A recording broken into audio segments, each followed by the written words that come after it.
enormity of the situation in terms of how many people are internally displaced, St. Vincent has an estimated 110,000 people. There are as many as 22,000 people who are not currently in their homes. And I really want anybody who's thinking about our situation and considering how they want to support us or help contribute to the recovery effort to really grapple with that idea. Like, look at your own house. Think of all of the surroundings that you know and love. Think of your community, everything that you hold there and that feels familiar to you. And imagine having to stuff a few belongings into a bag and run.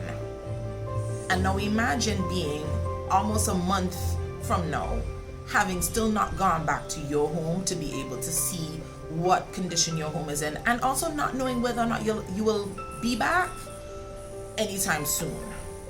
So we've heard estimates of when will people be able to go back to the northern third of the island, and it's estimates as long as 4 to 5 months in terms of re-entering.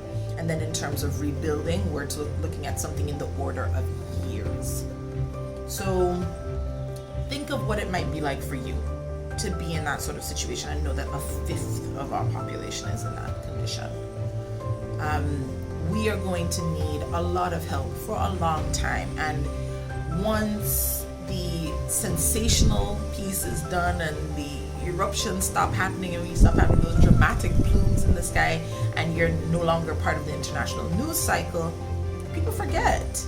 And just as we have seen in other countries, after the impact of the earthquake in Haiti and the hurricanes, Irma, Maria, Dorian, the effort goes on and is still going on for those disasters that happened years ago. And the same thing is going to be true here.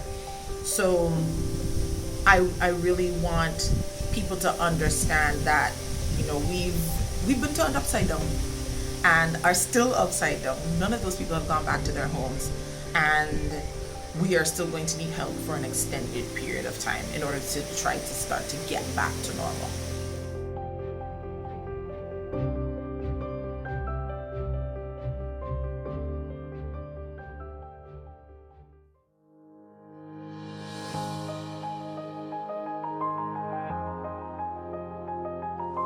Good day.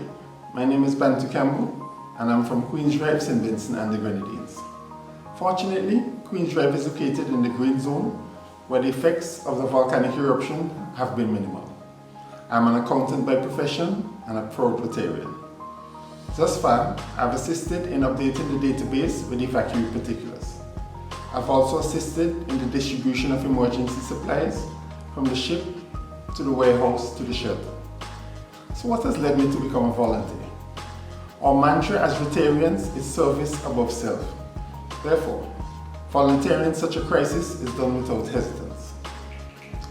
The most difficult aspect of the aftermath is witnessing our displaced brothers and sisters in emergency shelters. This is the first time I've witnessed an evacuation on such a large scale. I've seen the condition of the red zone, and I can only imagine what our brothers and sisters are currently going through. Despite the devastating effects of the volcanic eruption, there's hope for a brighter tomorrow.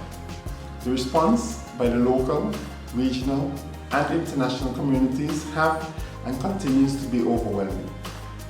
Cruise lines have mobilized ships. Many islands in the OACS have offered to accommodate evacuees. Regional and international agencies have sent and pledged financial aid. Countries have sent financial aid, emergency supplies, and military personnel. Vincentians in the diaspora has been busy from day one, mobilizing financial aid and emergency supplies. It's truly overwhelming. We are eternally grateful. Also, we are a resilient nation. Whatever the future brings, our faith will see us through. We are stronger together and we will overcome this crisis.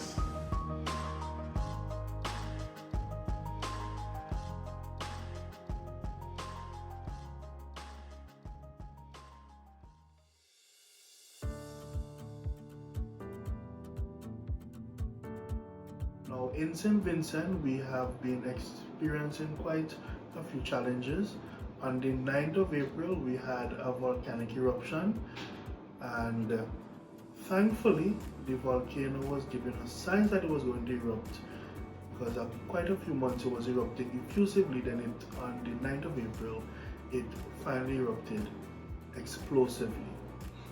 We can't look at the eruption in isolation. We have to also factor in that we are going through a pandemic. We are going through COVID-19, the COVID-19 pandemic that has already affected not only our economy, but the world's economy. Now, that effect has been felt in St. Vincent. You have several persons losing their jobs, and this volcanic eruption will compound that issue. You have people, over 10,000 people who had to be relocated. Some are in shelters, some are in private homes. You have several damaged homes. You have communities still filled with ash that has to be cleaned, and for any life to continue as normal. That is going to put a significant strain on our economy.